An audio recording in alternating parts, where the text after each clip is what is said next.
Hi there, I'm Nan. I like filling these pages with tiny watercolor sketches, just little moments with my brush. Whenever I have a fun idea to keep, need a quiet moment to slow down, I turn to this sketchbook. Today I want to share one of the simplest watercolor exercises I always come back to, and one of the most satisfying too. Just one brush, one color. We are going to doodle with repeating lines and shapes that slowly come together, layer by layer.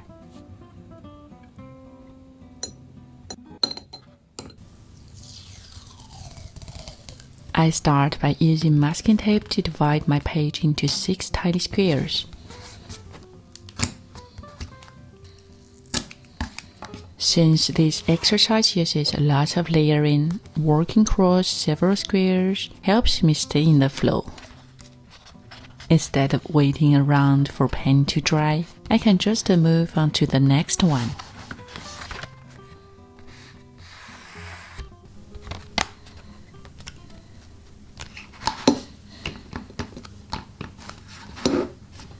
For the first layer, I simply covering each square with a very light wash of blue, just a soft base to build on later. It's almost invisible now, but it quietly sets the border. You will see it once we peel off the masking tape at the end. Then I simply add a bit more paint into the water to get a slightly darker tone. Now it's time to define the pattern in each little square. Let's start with just a simple line like gentle waves and softly fill up the rest of the space with color. That's it, the first layer is done. Let's move to the next square. To stay in the flow, I like to finish this light layer on all 6 squares before moving on. Once everything is completely dry, we'll come back and repeat the same process, adding a new layer to deepen the patterns. The patterns might not be so visible yet, but you will see how this simple process slowly transforms them into something a little bit magical. So stay with me till end and let me know which one turns out to be your favorite. I'm choosing more curved lines and shapes to keep everything look soft and smooth. But you can definitely try more angled patterns too, like triangles or sharp lines. I guess that would give it more a sci-fi or digital kind of feel. Just to keep it simple and paint-friendly. For the next steps, I just add a little more paint to deepen the color each time, and repeat the same process to build up the patterns. We just need to make sure the previous layer is completely dry before we start the next one. Each layer stays crisp and clear, and you avoid unwanted blending. It's totally normal that everything looks a bit abstract and pale at first. Just trust the process. Each layer will slowly bring more depth and clarity. There's something really soothing about repeating the same pattern over and over. If you enjoy painting like this, I also created an online watercolor course for beginners. There are lots of tiny and relaxing projects to explore at your own pace. Feel free to have a look.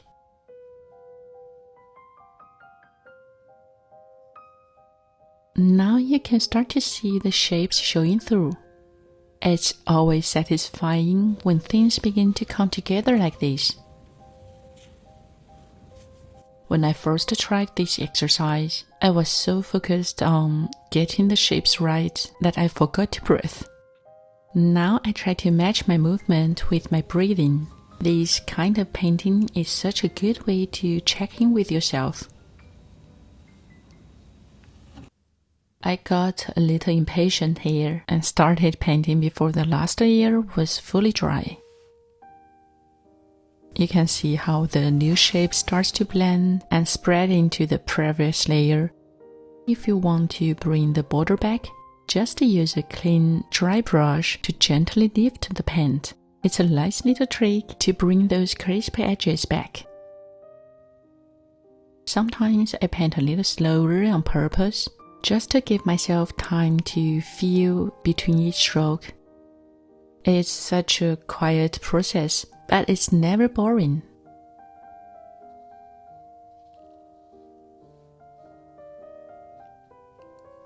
Now I will paint the last layer. To make the color more intense, I'm removing some water from my plate and adding more paint to the mix. This is the darkest layer, the one that anchors everything down. It creates the final contrast and somehow it also brings in the light. Your lines don't have to match mine. Let your brush wander even a little. Try not to overthink it.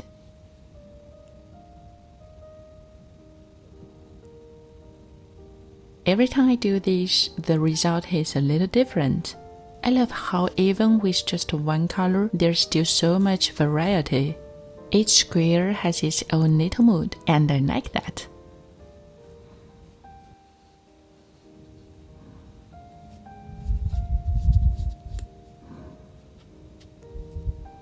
Now for my favorite part, peeling off the masking tape. It's always so satisfying to see the clean borders appear. But a little accident may happen.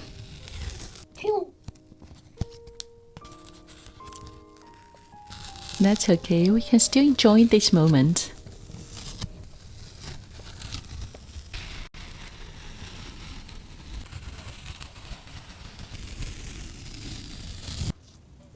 I tried to rescue the tall part with water, but it didn't really work. Let's just leave it. Here's how the full page turned out. 6 tiny paintings, all with just one brush and one color. My favorite one might be this mountain-like shape in the middle. It kind of reminds me of a sand dune or maybe an ice cream. Watercolor in tiny format can be really simple and so soothing. I hope this little painting moment brought you some calm and maybe inspired you to create your own. And if you want to explore watercolor in a simple and relaxing way like I do, check out my online miniature watercolor course for beginners and enjoy 40% off for a limited time. Thank you for watching. Don't forget to like, share, and subscribe to my channel. I'm Nan, a miniature watercolor addict. See you next time!